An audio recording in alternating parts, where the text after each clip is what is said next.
It had rained at 4, a fine, fastidious rain that left the London pavements dark as satin and the plane trees stippled with a metallic shine. By 8, the sky had settled into a colourless patience, and the windows of Lady Honoria Vale's Mayfair house made an effect like lanterns when viewed from the square. Within, the house was cool, well-behaved, and quite full. The invitations had described the evening as a private showing, which relieved it of vulgarity. There were not many, and those who came made careful use of their voices. Lady Honoria herself stood just within the drawing-room to receive them, framed by a pair of velvet portieres, the colour of dried wine. She wore something dark and simple, and had the air, frequent in women who command great houses, of being always precisely where she was meant to be. "Julian," she said, as the painter approached her with a smile that had practiced itself against uncertainty. "You're in time." "In time, yes," said Julian Fisk. He was slender, with a face on the very edge of handsome, and a look of gratitude toward the room as if it were awarding him a reprieve. Is it ready?" Lady Honoria glanced, not at him, but at the velvet door beyond the fireplace, which led to the little inner gallery she called her cabinet. "Quite ready." Felix Avery, who directed plays and did it with a composure that was often a provocation, drifted past with a glass. "You've given it a name, Julian. We must have a bill, or the audience is at sea." "The piece is called The Frosted Mirror," said Julian. "You will have the title at the unveiling. We must, I understand, plot the event like a curtain." "Plot," murmured Camilla Ashe, Lady Honoria's niece, at his shoulder. She had the unsettling frankness of a well-brought-up girl who has found candour a more effective pose than coyness. "How theatrical we are. Aunt, is Mr. Avery to cue the servants?" "Mr. Avery is to drink his wine and be agreeable," Lady Honoria said, and the corner of her mouth lifted. Sir Peregrine Mordaunt, retired general, stood by the chimney-piece and examined the room as if it were a formation reluctantly in hand. He addressed his remarks to no one in particular, which gave them the air of pronouncements. "Unveilings," he said. In my time, one pulled a cloth and counted one's losses afterwards." "Fortunes are made that way," murmured Dr. Rosamond Quine, the music scholar, who had taught in Vienna and came to these gatherings out of a habit of sociable detachment, "and lost with equal style." Mr. Larch, the butler, passed among them with a tray of pale things in silver shells, and his impassivity placed a discreet frame around the company. He did not listen, and in not listening he heard everything. "It is very handsome," said Arthur Penfold, Lady Honoria's solicitor, as if the house had asked him for an opinion. "Your cabinet, so few of these rooms, remain intact." "It remains," said Lady Honoria, "because people are obedient. The cabinet is not entered until I am ready for it. Obedience is so unfashionable. We must insist." Julian's eyes flicked to the velvet door again, and Camilla saw it. "You are as nervous as if there were a corpse behind it," she said lightly. He laughed with care. "No, Miss Ashe, only a painting." "Only," said Felix, with his little pleasant cruelty. "Isn't it odd, what is only to some of us?" There was a silence then. It was too brief to be called awkward. It was more exact than that, a precise withdrawing of warmth that everyone felt and no one acknowledged. Sir Peregrine's cuff slid, rasping very slightly against the marble. Mr. Larch turned at the far door, the measured pivot of service. The clock under its glass shade breathed and did not strike. 10 o'clock, said Lady Honoria, as if the hour might be persuaded by saying it carefully. We shall have our unveiling at 10. Until then, everyone will look at the smaller things. There are 2 Pascals for which I have been bullied and which I shall not sell. She moved on, trailing a discipline that had nothing of the parade ground and everything of the salon. The guests obliged. They divided and reformed, and the talk proceeded upon its points. Money in low tones, art unavoidably louder, and, now and then, theatres. It emerged without being said that Julian's last exhibition had not pleased those who funded it, that Felix Avery had a new production and was collecting faces, that Camilla Ashe might or might not marry where she ought. Sir Peregrine spoke of campaign weather, which nobody desired, but everyone accepted. Dr. Quine pronounced upon a fugue as if it were a moral. By the door to the cabinet hung an odd old tassel, velvet on velvet, the same deep wine red as the portiere. Mr. Larch, passing it, lifted a finger and set it hanging straight. The gesture was nothing, and exact. Julian saw it, and so did Lady Honoria. Their glances, crossing, pretended nothing had crossed. At 5 minutes to 10, the rain came again, softer than before and less decided. The house received it without surprise. In the cabinet, behind the velvet door that sighed in its hinges, a small lamp, left ready, made a pool of dutiful light over a square shape under a cloth. It was not the sort of lamp to flicker. It waited, as the company waited, and their waiting had at its heart the quality of a promise that nobody had quite dared to make. The room they called the cabinet lay beyond a portiere of velvet so soft it drank the light. In the reception rooms, champagne ticked against glass, and laughter ran in careful threads. Here, just outside that heavy fall of cloth, conversation thinned and pooled. Lady Honoria, with her customary half-smile that had seen worse weather than a London march, raised a small key on a ribbon for her guests to admire. "Mr. Fisk, if you please," she said, with the agreeable authority of a woman whose parties behaved. "We are ready to look properly." The artist did not answer.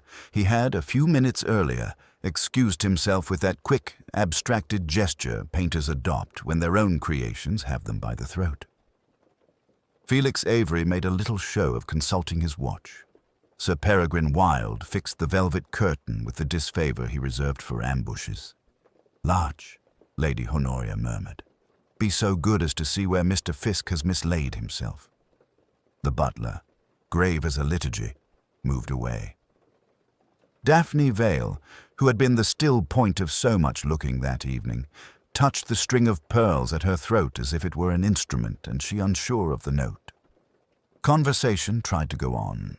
It failed and returned in lowered tones. In the Persian gallery, someone examined a bowl with undue devotion. Mr. Larch returned, unobtrusive anxiety in his eyes. "My lady, I do not find Mr. Fisk in the green room nor in the hall. Might it be that he has gone on ahead? The key, my lady." "Impossible," said Felix lightly. "Honoria never relinquishes her keys." "Nevertheless," said Lady Honoria, "we shall look. It may be he has composed himself for an entrance." She lifted the velvet. The air beyond was cooler, faint with the beeswax and old paper of a room kept for ceremony. It was not large.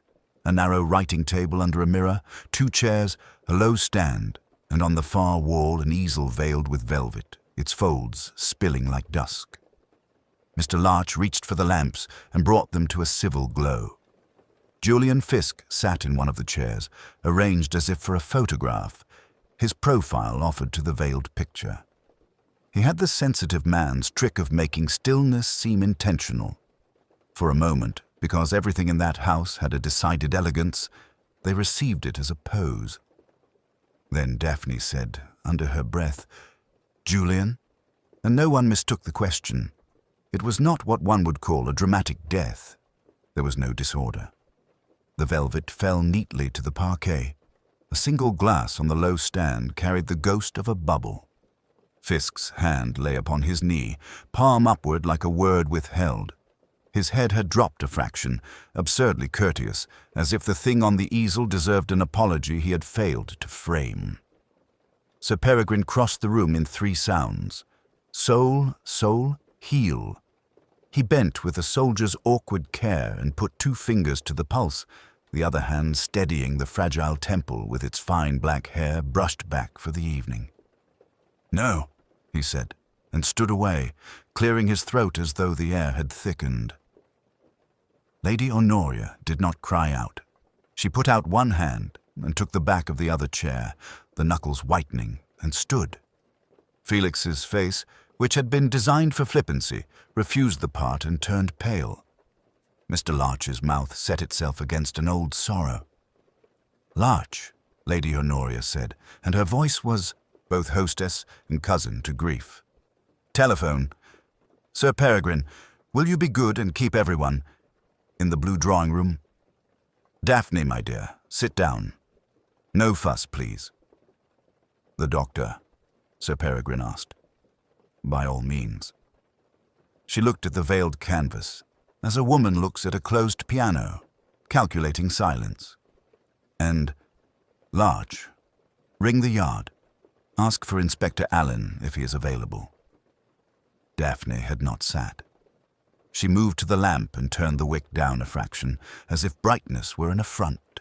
Her pearls tapped together once, a small sound like teeth. "He was all nerves," she said simply. "He would have hated this noise." "There has been no noise," Felix murmured, recovering his minor key. "Only the kind that gets in behind the ears." Mr. Larch, withdrawing, left the velvet slightly parted, an eyelid of darkness. The guests, shepherded by Sir Peregrine, behaved handsomely. They made room for shock to pass them by, and it did so in a hush that was not emptiness, but consideration. In the cabinet, the air expressed its old smells and one new one, faint and unnameable, like the afterthought of an orchard. Lady Honoria stepped closer to Fisk, and, with a gesture almost maternal, adjusted his lapel so that a sliver of linen sat square. The small correction was intolerably tender. "We should not," she said to no one. "Raise the curtain." Felix had edged toward the easel with the kind of appetite that makes men review their own tact. He stopped, coloring. "Quite," he said. "Quite." From the distant hall came the clear, deliberate sound of Mr. Larch at the telephone, consonants placed as if in church. In its pause, the house listened to itself.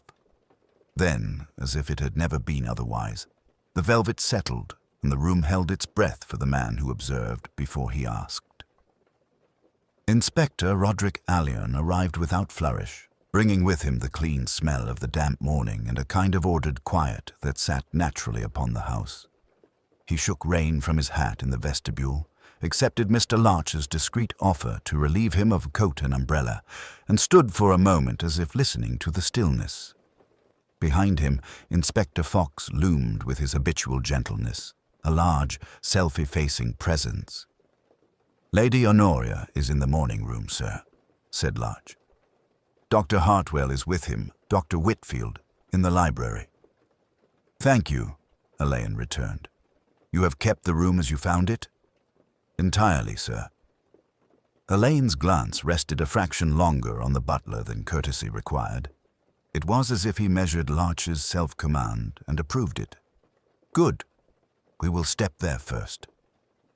The library received them with its hushed, leathered air, a place built for conversation that did not require assertion.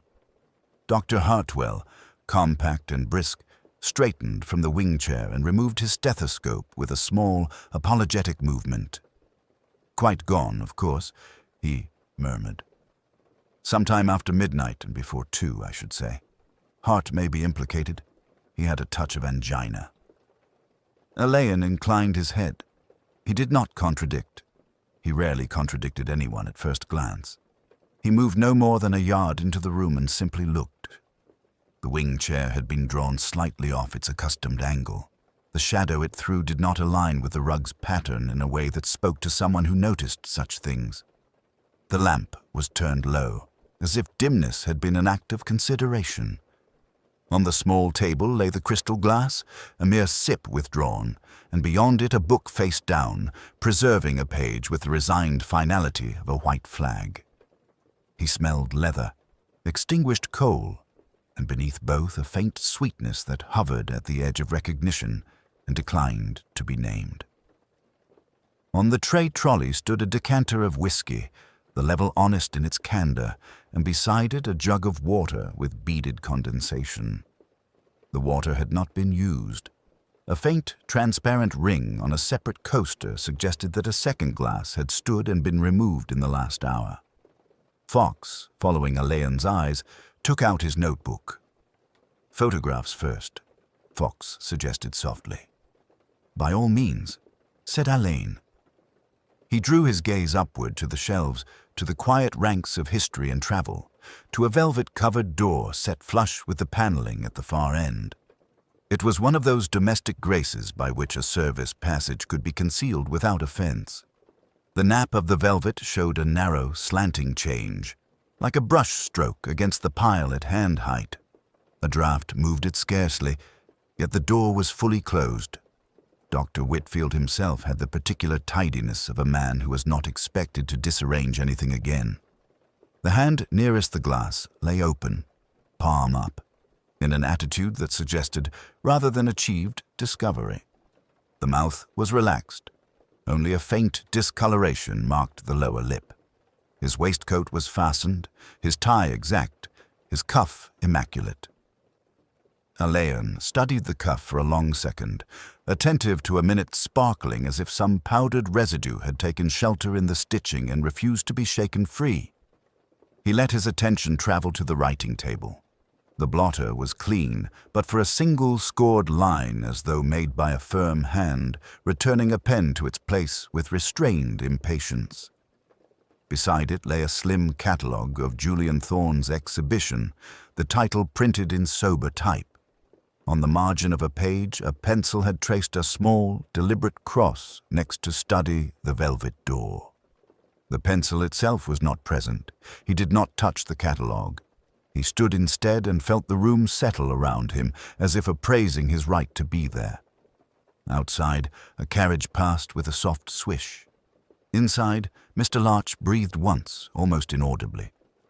"Dr. Hartwell," Alleyn said in his courteous, far-off voice, "if you would be so good as to remain." "Fox, the photographer and prince." "Mr. Larch, no one is to enter this room without my leave. Pray ask Lady Honoria if she will forgive a brief delay before I trouble her." "Very good, sir." As Larch withdrew, Alleyn walked to the window and examined the latch. It was fastened. A single raindrop had dried to a faint prism on the inside sill, an oddity or nothing.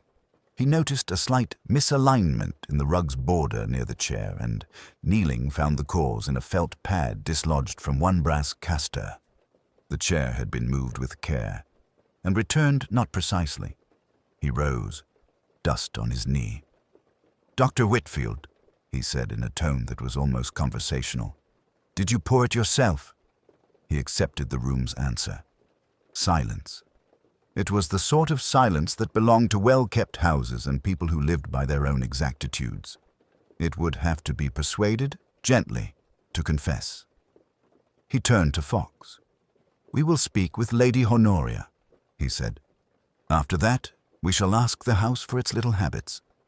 Alleyn found Lady Honoria in the morning room where pale chrysanthemums, chastely arranged, offered a fragrance that did not presume.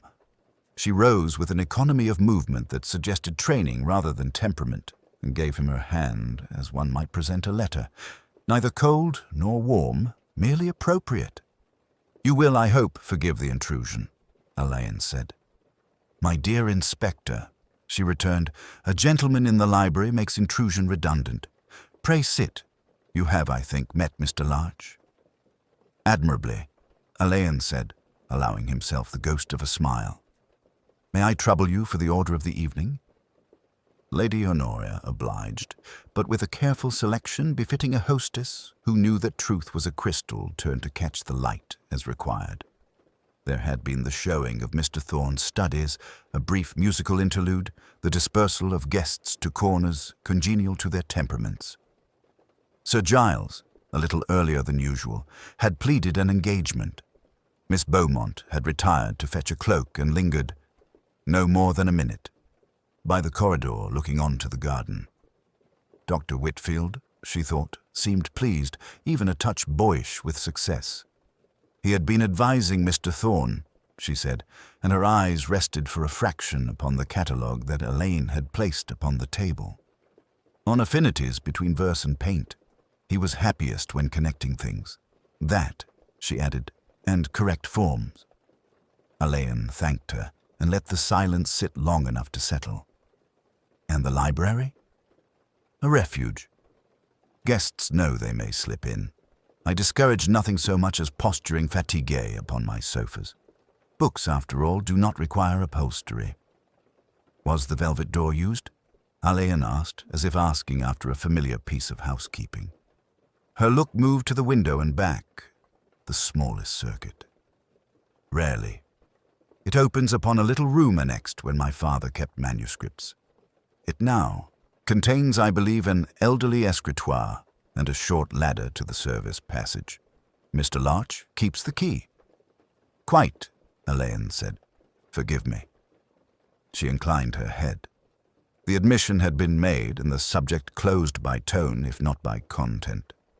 Dr. Hartwell presented himself with the air of a man who had delivered his opinion and did not propose to embroider it. His discreet suit, discreet tie, discreet vocabulary made a harmony with the room. Angina is a possibility, he said, hands folded.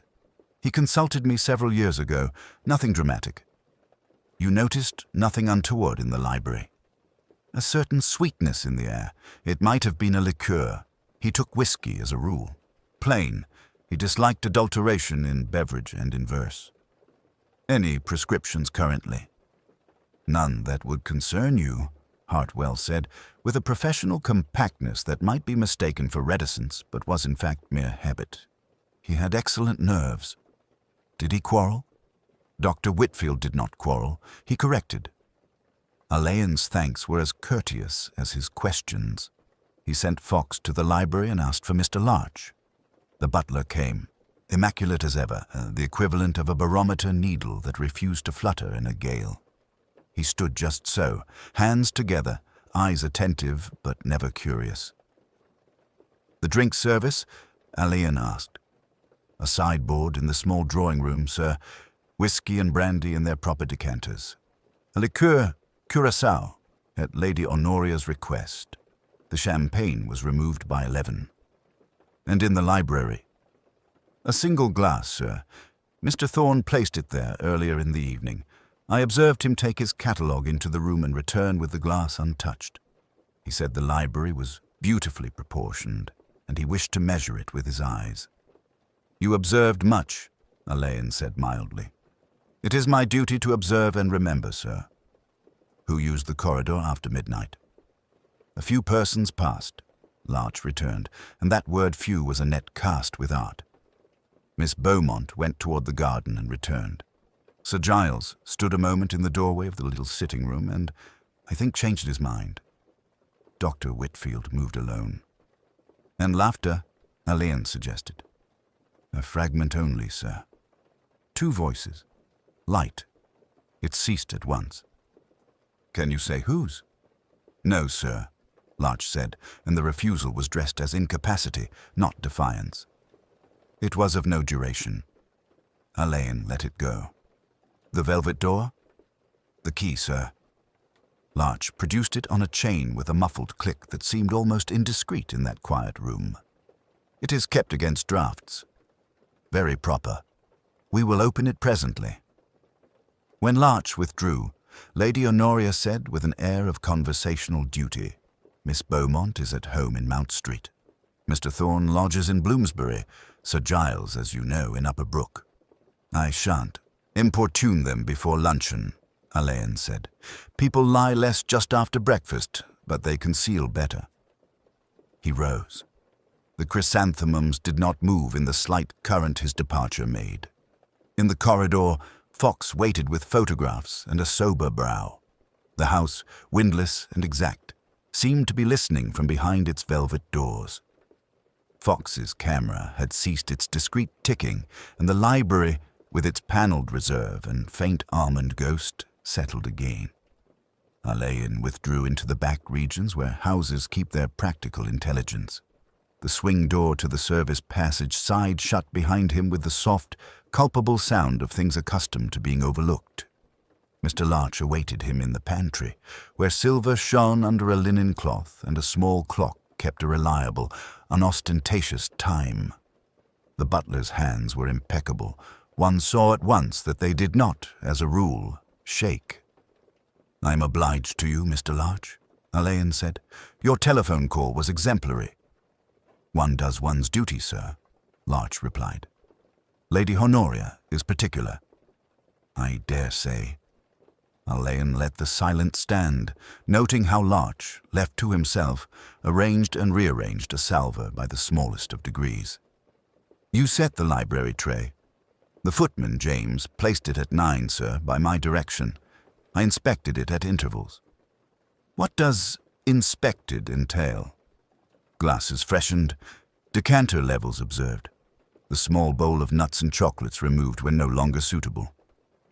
Larch's mouth registered an almost theological distaste for the word chocolates, as if its vulgarity offended the silver. "And last night, Mr. Larch?" The faintest pause. "There was nothing irregular, sir, beyond a certain frequency of usage." "By whom?" "That I could not say. Guests come and go in a house of this size. One prefers not to hover." Allen's gaze traveled to a keyboard, discreet behind a cupboard door. Larch moved infinitesimally to the left. "The velvet door in the library," Alleyn said. "It communicates where?" "A baize passage, sir, that meets the service stair and the cloak corridor. It is seldom used. Lady Honoria permits it only when there is a crush." "Was there a crush?" "A modest one. The weather, you understand." "The door is usually locked?" "Yes, sir." "Who holds the key?" "Myself." Larch's eyes, very clear and unexpectedly candid, met Alleyn's and then withdrew. "Last evening it was on the latch, for convenience." "Whose?" Larch did not reply. The smallest adjustment to the salver became necessary. "It can be draughty in the hall," he said at last. "I do not wish to explain my arrangements to guests. They are made for their comfort." Alleyn inclined his head. "And James?" "I will fetch him." James was young, smooth-faced, with the misery of the conscientious subordinate who has been told to say as little as possible. He admitted to setting the tray and, later, to having removed a glass with a smear, which he had replaced. The word hung between them. "Lipstick?" Alleyn asked, without emphasis. James flushed. "I couldn't say, sir. Couldn't or wouldn't." James's eyes lifted, helpless, to Larch. "It is not for me," he said. "Quite. When was this?" "Near 11, sir. I heard the green bell, library, and went in. The room was empty. I did not see—" He faltered and corrected himself. "I did not observe anyone in the corridor." "Which corridor?" "The baize passage, sir." Alleyn let that rest. "You noticed the velvet door?" "It was—" James struggled with propriety. "It was a fraction open, sir. I thought it not my place." "No." "Naturally." Alleyn's tone made it oddly natural. "You will remain available." Mrs. Pym, the housekeeper, brought with her a guarded air and the curious moral authority of a woman who loved order for its own sake. She spoke of carpets, of draughts, of the necessity for fresh flowers, and, under these harmless petals, of people. "We keep to routine, Inspector. It is the only way. The upper corridor is polished just after breakfast." "It was not polished this morning." "Because?" "The police were in the way." "And Mr. Larch said no." "You approve of Mr. Larch?" Mrs. Pym's lips pressed thinly. "Approval is not required. Mr. Larch is exact. He knows the house. He knows the family." "And the family knows him," Alleyn murmured. "Mrs. Pym, was there anything, any small matter that broke your routine last night?" Her hands, folded in the classic pose of domestic rectitude, tightened. "The maid, Sutton, late with Lady Honoria's wrap. I found her not at her post." "Where was she?" "In the little anteroom by the cloak corridor. There is a chair. It is not for staff." "Doing what?" Mrs. Pym's silence became expressive. "Hearing what was not for her," she said at last, though she would say it was unintentional. "Send her in, if you please." Sutton was a pretty, sensible girl with the anxious brightness of one who has learned tact by instinct. "I'd come to find pins, sir. We keep them in the anteroom. My lady's clasp was—" She mimed a slipping gesture. "And you heard?" "A voice, sir. 2 voices." "Whose?" She stared at a point just beyond him appealingly. "It is not for me." Nevertheless. One was a gentleman's. Low, like. The other. She hesitated, then selected the least dangerous truth. "The other was upset, sir." "How do you know?" I could hear the breath. "When a lady is upset, it's different." "In the cloak corridor?" "Near the green baize, sir. When I came out, there was no one. Only the velvet door. Just touching like." Alleyn let her go. He stood for a moment with the faint scent of beeswax and starch about him, considering not what had been said, but the manner in which it had been rationed. In these well-ordered worlds, silence did not merely conceal. It was a form of service. He would have to ask the house not for its secrets, but for its habits, and learn to listen to what routine, once bruised, could tell. By midday, Alleyn had allowed the straggling echoes of statement and counterstatement to settle, as dust will if one does not stir it. The house resumed its normal composure, but it was the very normality that interested him. Ritual, he reflected, was the social class's last bastion. Where ritual was disturbed, intention had crept in. He asked Larch, with a smile that conceded the man's mastery, to demonstrate the nightly closing of the library. The butler performed the small ceremony with unfeigned exactitude. Blinds half drawn, lamp wicks lowered, the Sèvres clock on the mantel wound and set to silent. The fire screen adjusted an inch forward. The smoking things, cutter, matches, ash bowl, aligned with a precision that would have comforted a surveyor. He concluded by indicating the trolley in the passage. "At 10, sir. I removed the spirits from public rooms. Her ladyship prefers it." "And last night?" "As always, sir." Alleyn nodded and, when they were alone again, walked the room in a slow circuit. The trolley was indeed absent, yet the solitary glass by Whitfield's chair remained. Amber in it, the ghost of something sweet above. He lifted the decanter from the bookcase cupboard. The level was marked faintly in Larch's discreet pencil on the label's underside, a line scarcely visible, like a servant's opinion. The spirit within had not fallen. Whatever Whitfield had drunk had not come from this bottle. His eye moved to the mantel. The Sèvres clock was of that elegant type that offered, in miniature, the complications of a household. Chime, strike, silence. The lever, a small ivory petal, stood not at silent, but delicately at chime. A smear of recent finger on the polished brass semicircle showed as surely as a footprint in snow. He called Larch back. The man affirmed he had set the clock to silence at 11 and had heard no chime thereafter from his room above the pantry. Alleyn let the matter rest. The clock had been moved from silence to chime by a hand that did not keep the house's habits. He imagined the soft, well-bred note of the half-hour sounding in a room where a man sat very still. A chime could mask a small sound. A chime could tell a time to those who wished it known. He knelt once more by the wing chair. The dislodged felt from the brass caster, an orphaned crescent, lay like a clipped nail by the rug's edge.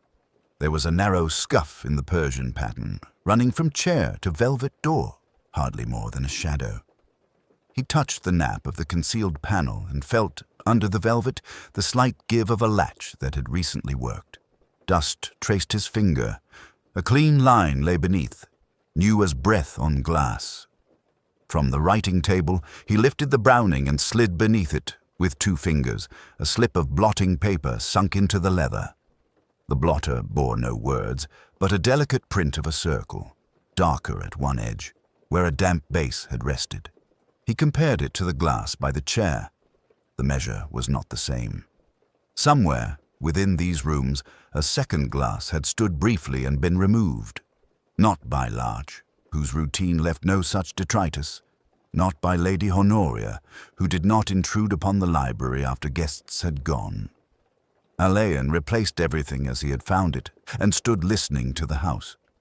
Far off, a bell rang in the servants' hall. A footman's step answered, even unhurried, like a metronome. In the elegant economies of habit lay the shape of last night's intrusion. Someone had moved unseen by using what the house forgot, the velvet door and a clock's voice. Someone had poured from a bottle that was not Larch's into a glass that was not the library's. He looked again at the catalogue with its penciled mark beside the velvet door, and, with that small inward assent that came when a piece slipped into its place, made a note not upon paper, but in patience. The next disturbance, he thought, would not be architectural. Afternoon faded into a pallid dusk that lent the Mayfair streets their accustomed elegance and the house its cultivated hush. By then, Alleyn had allowed the formal business to subside to a watchful quiet. Fox had seen to the last of the photographs. Dr. Hartwell had withdrawn with a professional bow. Lady Honoria moved through her rooms with a composed solicitude that made even Shock look well-bred. Mr. Larch, immaculate and soundless, performed slight deviations from his ritual. Deviations so slight as to exist chiefly for those who regard ritual as a language. A district messenger arrived not long before 6, produced by Larch as though he might have been part of the cellar inventory. The envelope he bore was addressed to the butler's hand, and within it a second to Inspector Alleyn, the letters neat and self-conscious. Alleyn slit it with the paper knife from the writing table that had earlier displayed the Browning and the catalogue. "Send the Whitfield portfolio to me at once. Discreetly. J. Thorne." There was a postscript, as if adding a flourish to a forged signature. The paper was of competent quality but foreign to the house. The hand, too even and pruned of its vanities, bore the sameness of a schoolmaster's parade. Alleyn, who remembered the self-amused, expansive J in Julian Thorne's signature on the exhibition catalogue, looked at Fox and said nothing at all.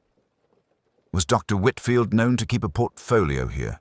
he asked Larch mildly. "In the small cabinet beyond the velvet door, sir. He had the use of certain shelves with Lady Honoria's permission. Papers mostly. He would sometimes refer to them in the library." "And the key?" "Customarily in my possession, sir. On occasion, at Dr. Whitfield's request, temporarily with him. Last evening it remained with me." Alleyn allowed a small nod to acknowledge both the information and the manner of its delivery. "We shall leave the door as it is," he said. "Let us also suppose that someone supposes us inattentive." When full dark made the velvet appear to drink what light the library offered, Alleyn and Fox took chairs that were not wholly visible in the door's reflection in the glass. The house settled. From time to time an ember clicked in the grate with the politesse of a discreet cough. Somewhere beyond, the faintest stir of draught lifted the nap on the velvet panel like breath over a mirror. It came at last, not as a footfall, but as the whisper of cloth on cloth, and a minute tremor at the latch. The handle was tried so delicately that it seemed not to move at all. Then, with the smallest consenting sound, the door eased inwards. A sliver of colder darkness entered the room. Alleyn did not rise. He said very softly, "Fox," and at once there was a faint scuffle beyond. No more than the suggestion of retreat, and the little door settled back with the mildest kiss upon its jamb.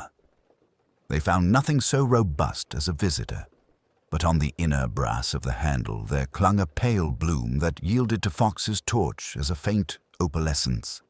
Face powder, delicately scented. Something floral, a ghost of Parma violets. In the shallow recess beyond the panel, the cabinet's keyhole showed a fresh crescent scratch, impatient and unpracticed, and on the floor a small rectangular scrap had turned its white edge to the light. Fox picked it up in his big fingers as if it had been an egg. "Ticket, sir. Mercury Theatre. Yesterday's date." Said Alleyn.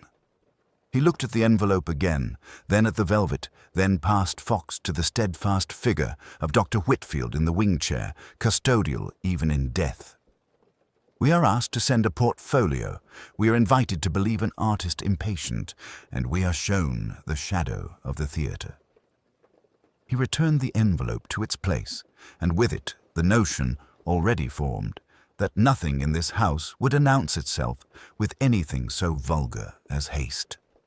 "Larch," he said when the butler presented himself, "be so kind as to replace the library key where you keep it and tell no one of our little disturbance. We shall be out for an hour tomorrow morning. I think the Mercury may have something to say for itself, if only to deny it." Lady Honoria, when told that all was orderly, thanked him with the smallest of nods. In the library, the velvet door resumed its patient silence. It was the kind of silence that had learned to endure visitors. By late afternoon, the house had returned, outwardly, to its equanimity. The blinds were half drawn, the carpets had regained their rehearsed quiet, and the air carried only the faintest memoir of last night's perfumes. Alleyn moved through it as a man reads marginalia, attending to the penciled hints left in a cultivated text. In the library, the wing chair was empty, and the side table bore a discreet card, noting that nothing was to be disturbed pending analysis. Fox, who had been making those lumbering but somehow inaudible circuits of his, came in with a sheaf of memoranda and an expression which, on any other face, might have been eagerness. "Print smudged on the velvet panel," he reported softly. "Nothing we can swear to. The nap holds a shape, but not a ridge. Chair's casters show it was drawn and returned. No glass prints worth a farthing. That's scent, though. Dr. Curtis thinks we may rely on it." Alleyn nodded. Sweetness in the wrong place stays in the mind.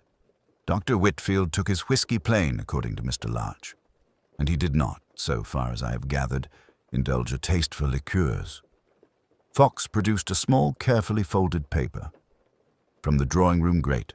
Housemaid found it this morning when she riddled the fire.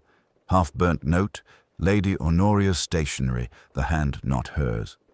1:45, library, about the picture. It tails off where the flame took it. "Yes," Alleyn said. He looked toward the velvet door. "We assume a summons and an intention camouflaged as courtesy, and our painter's study has acquired a lively social life." He let the room settle itself about him again.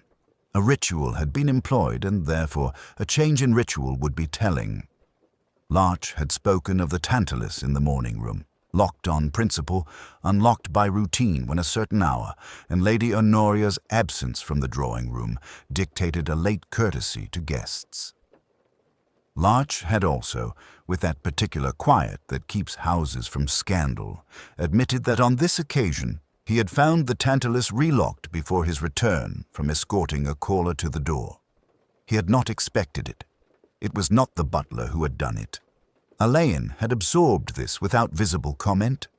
If the decanters had been disturbed and restored by hands other than Larch's, the task had been performed by someone who not only knew the habits of the house, but took care to mimic them.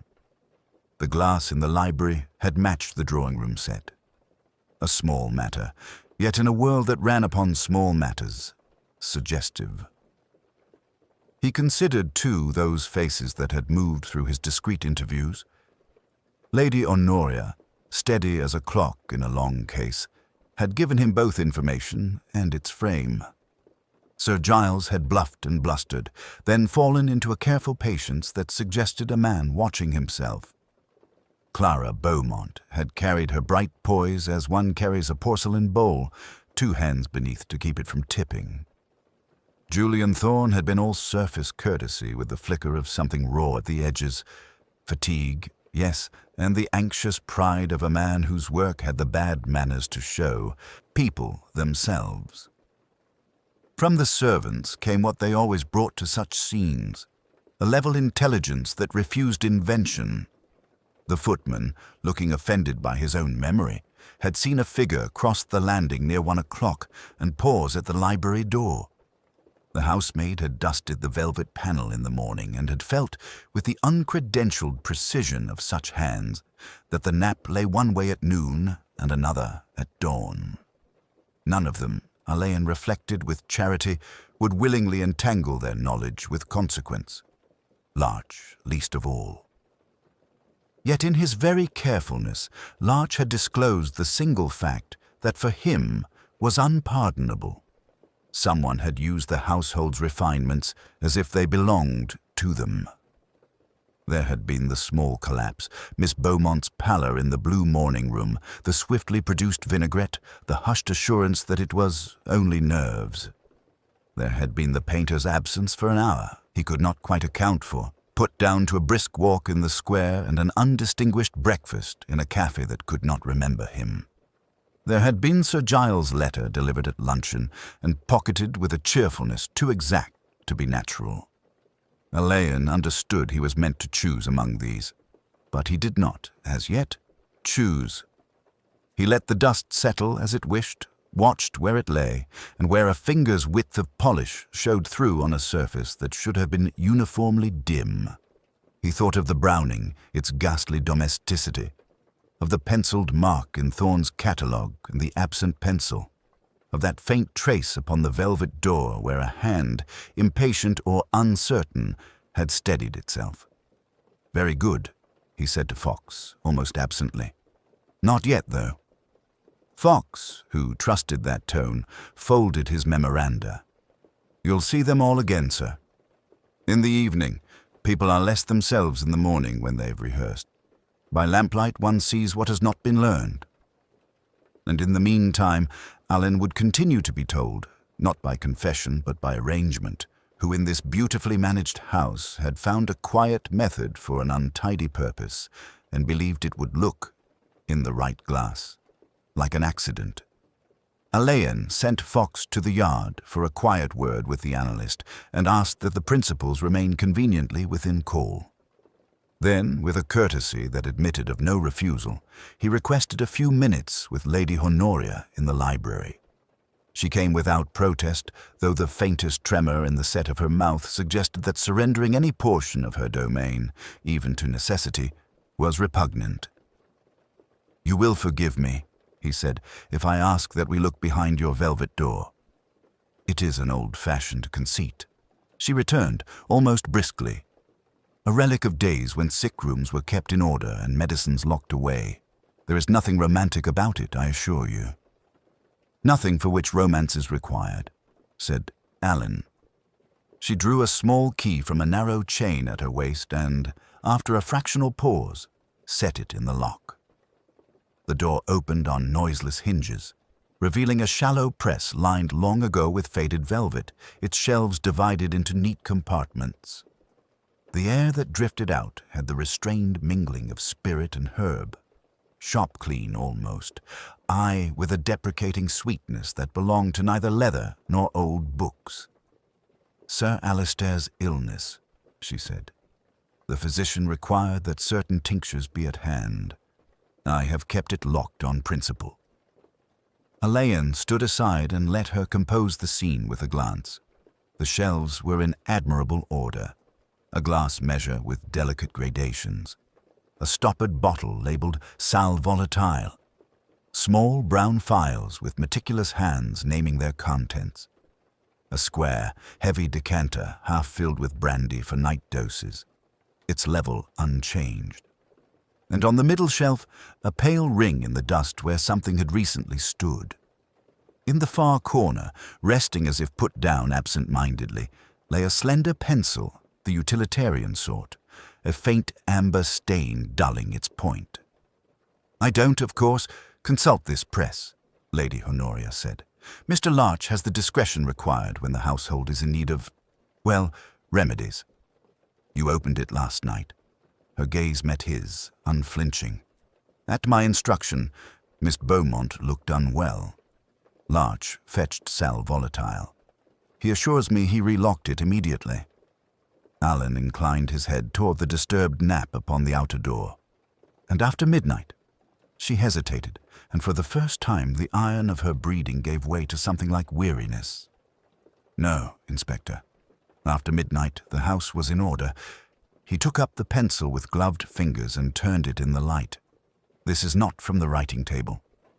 No, that pencil is always to hand, and you will have noticed it is not. A beat, almost defiant. You may suppose what you like from that. I seldom do, said Alleyn mildly. I prefer to ask. He let the press close and watched the velvet settle back to its accustomed smoothness. You are certain no one else has a key? My late husband had one, she said, and the syllables were precise. Dr. Whitfield possessed the duplicate throughout the last weeks. He returned it to me himself, here, on the day of Sir Alister's funeral. I have not parted with it since, save for brief errands by Mr. Larch. Miss Beaumont obtained the restorative from Mr. Larch's hand, Alleyn observed, and Mr. Larch returned the key to yours. That is the sequence. He thanked her, and when she would have left, added, just one more kindness. I should like a small gathering at 6. Nothing formidable. Yourself, Mr. Thorne, Sir Giles, Miss Beaumont, Dr. Hartwell if he is not detained. She regarded him closely, weighing the terms of civility against the inevitability of compliance. If it must be done, let us do it without fuss, she said. I will see the drawing room is prepared. At 6, the room greeted them with its usual composure, the fire speaking quietly, the small lamps arranged to flatter rather than interrogate. Mr. Larch had set a modest tea service, not as an offering, Alleyn thought, but as a declaration that the forms would be observed, whatever their content. Julian Thorne arrived pale and carefully dressed, a solitary brushstroke of paint still clinging to his cuff like a betrayal. Sir Giles came next, massive in evening black, his cheerfulness too dutiful by a shade. Clara Beaumont slipped in last, all grace and ash-grey poise, the faintest echo of salts clinging to her lace. Lady Honoria took her accustomed chair and, with a movement almost ceremonial, folded her hands. Alleyn remained standing for a moment, his expression courteous, unrevealing. I am obliged to you, he said. I have no intention of theatricals. But there are patterns in last night's occurrences that would be clearer if we acknowledged them together. He allowed the silence to settle, and then, as one might set the first piece on a chessboard, placed the pencil on the low table where the light could find its bruised point.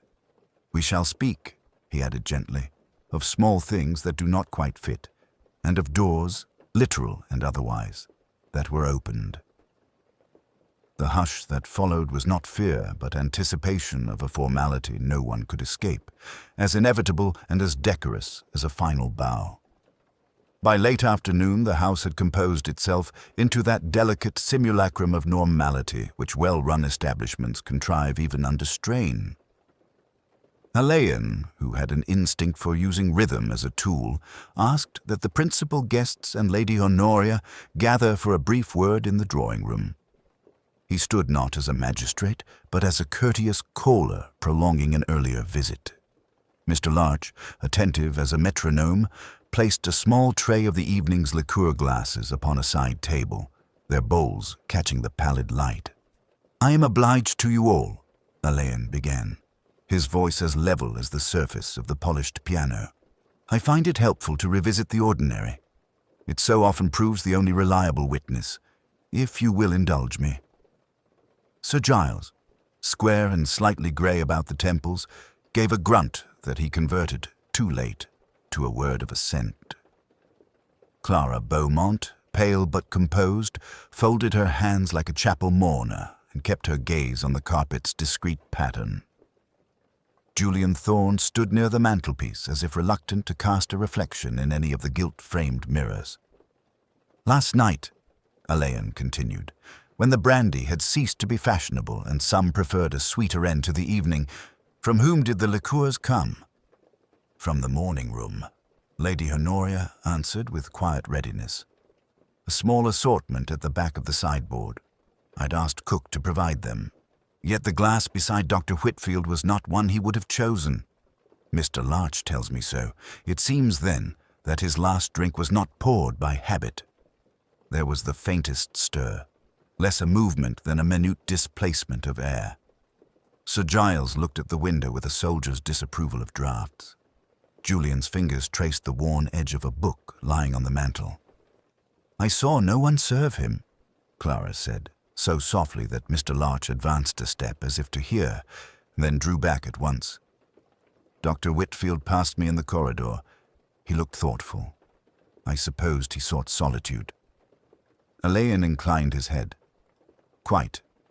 He let silence accumulate, a useful sediment, then turned to Lady Honoria with an almost domestic request. "Might I trouble you for a small demonstration? The velvet door, there is a certain curiosity I should satisfy if you will allow it."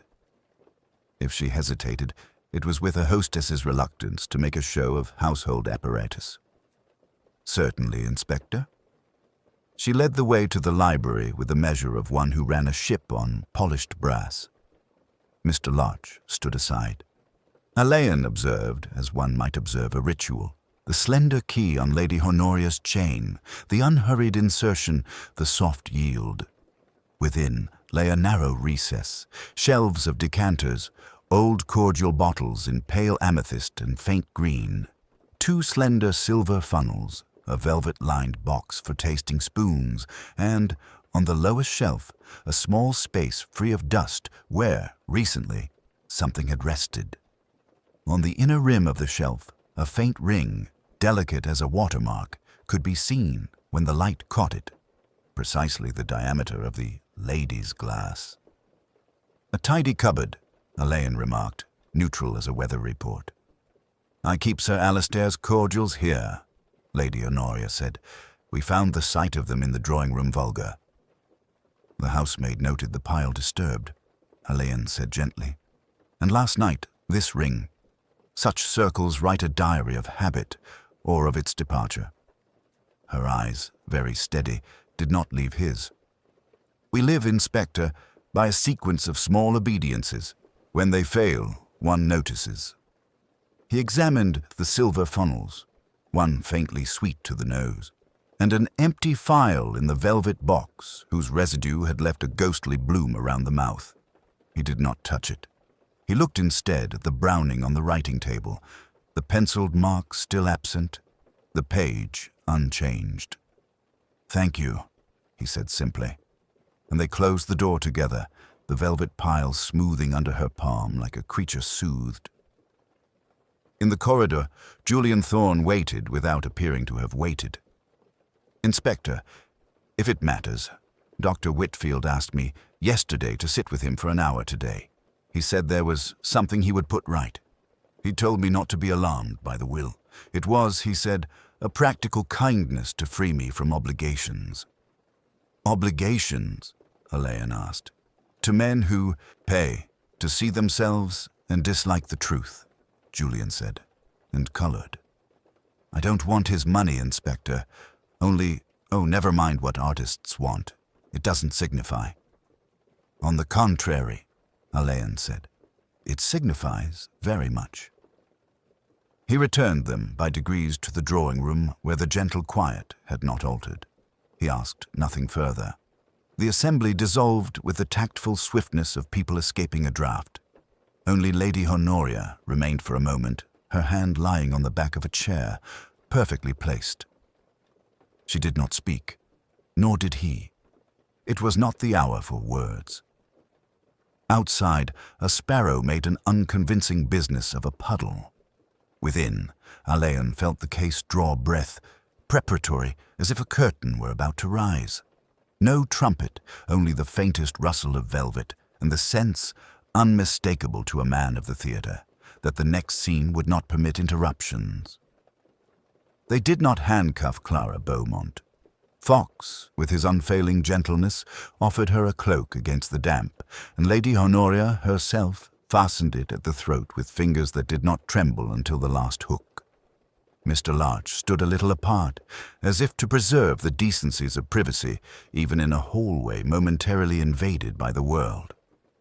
When the door closed behind them and the car moved away, The house's silence returned at once, like a drawing-room propriety impeccably resumed after a lapse. Alleyn lingered briefly in the library. The wing chair had been removed. The side table, polished anew, reflected a wavering image of the ceiling rose. The velvet door stood shut and locked, the key once more on Lady Honoria's chain. Even in order, there remained a vestige of intrusion. He asked that nothing behind the panel be altered until after the inquest. Larch inclined his head. "Very good, sir," he said without inflection, and the words carried an old ceremonial weight. The laboratory report arrived before evening, a discreet envelope brought by a sergeant who did not cross the threshold beyond the stone flags. Morphine, in quantity sufficient to overwhelm, smoothed by a sweet cordial that had lent it the facade of comfort. Dr. Hartwell, summoned to read the lines with professional resignation, signed the necessary forms with tidy precision. He would not have suffered, he said, as if that were a favor he could still confer. News, when it came, moved in well-bred channels. A whisper at the club, a paragraph couched in euphemism in the evening paper, a telephone call answered in a voice that did not change. Lady Honoria, having taken counsel with her solicitor, received a second, more consequential visitor, Mr. Cranley, representing Dr. Whitfield's affairs. He spoke with the sober satisfaction of a man whose documents had weathered preliminary scrutiny. The will stood. Julian Thorne, pale and very still, signed something he scarcely read. "Dr. Whitfield wished that you should be your own master," Cranley observed, closing his case. "There is provision for the philanthropic trust, of course, though the particulars may require amendment." Sir Giles, who had come at Lady Honoria's request and stood by the mantel with the air of a man inspecting unfamiliar terrain, cleared his throat. "Thorne," he said bluffly, "it may be that the fellow meant you to carry on the work. A name can be altered, a purpose less easily." Julian looked at the carpet as if it were a canvas whose composition eluded him. "If it is to be of use," he answered quietly, "let it be to others. I will not paint under obligation. I should like the trust to bear his name." He was kind in his fashion. Geoffrey Whitfield appeared later, unannounced, with that particular belligerence of youth that confuses grievance with principle. He looked at Alleyn as if appeals to the law could be blunted by scorn, and at Lady Honoria as if the room itself were complicit. "My uncle was not in his right mind," he declared. "Influenced, flattered." "Your remedy," Alleyn said, "lies with the court if you believe so. But you will find influence difficult to prove against Dr. Whitfield's habitual exactitude." He did not add that the nephew's face lacked the lineaments of grief. The young man went away with the awkwardness of one who has barged into a world not his own and found it resistant to noise. The servants moved as if along threads pulled taut from the first landing to the last stair.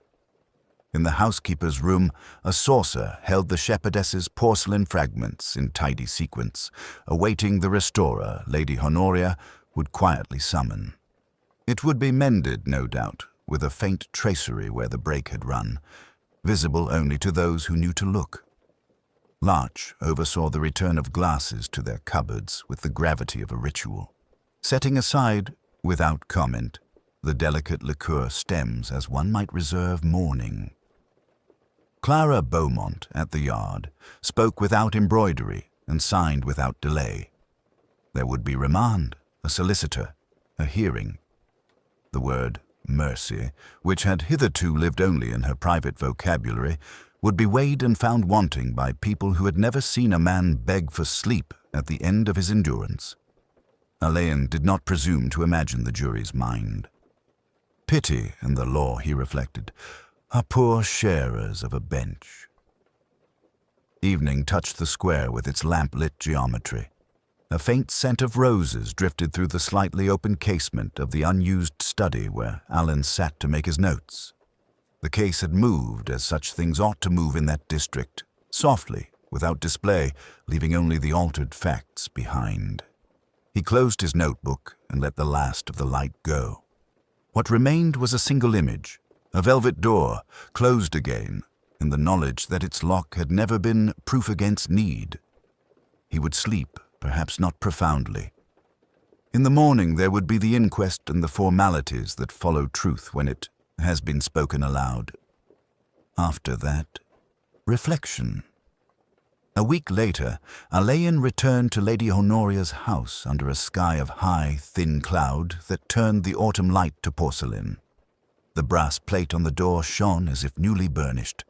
The pavements had been washed by a night's rain and smelled faintly of leaves. Inside, the familiar hush received him with the old decorum, though something indefinable had altered, like a drawing hung fractionally higher after careful consideration. Lady Honoria awaited him in the morning room. Roses still stood in a silver bowl, paler now and more fragrant for their decline. She greeted him without formality, as one conducts the last item of a distasteful business with the dignity due to both parties.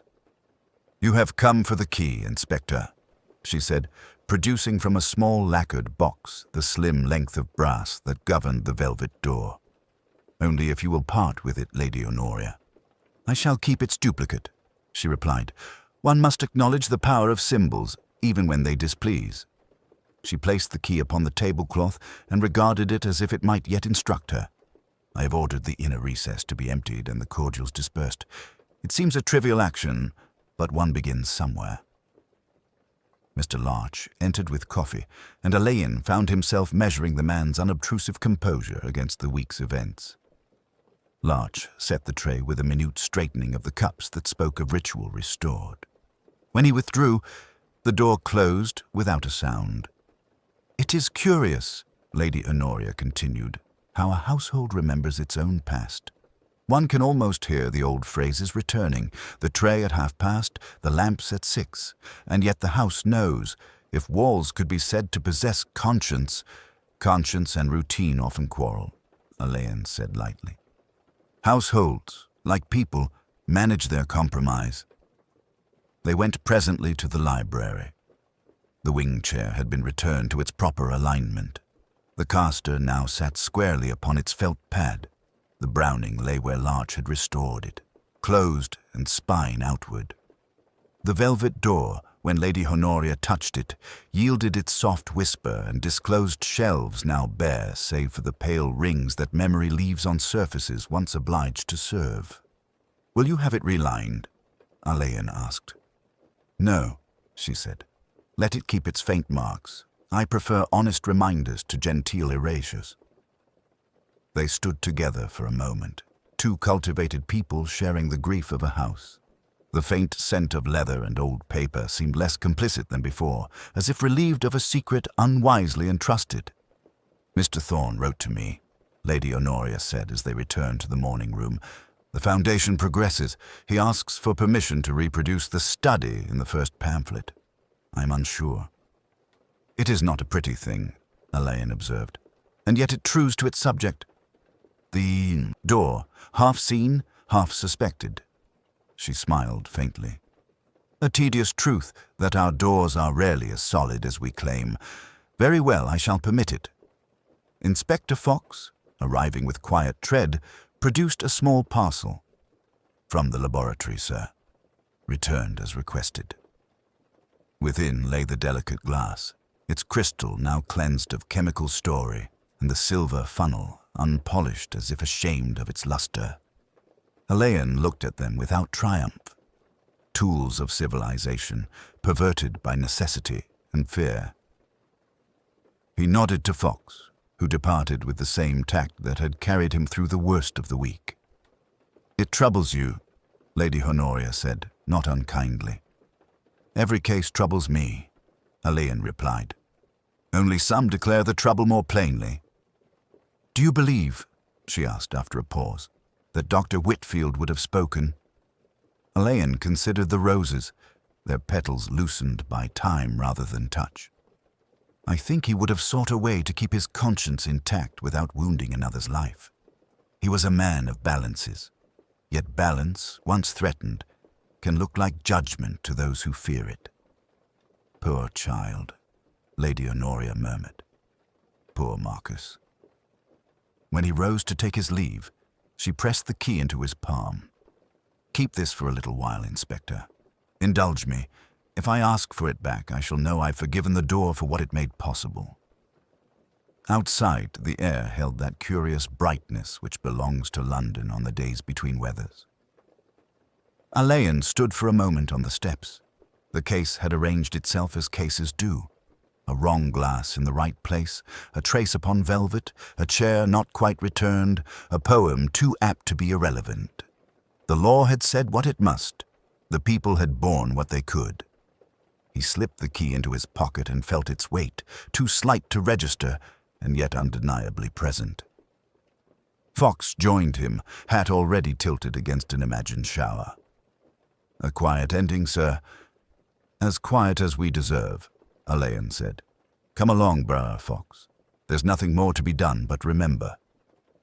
They walked away down the washed pavement. Behind them, the house resumed its perfect manners.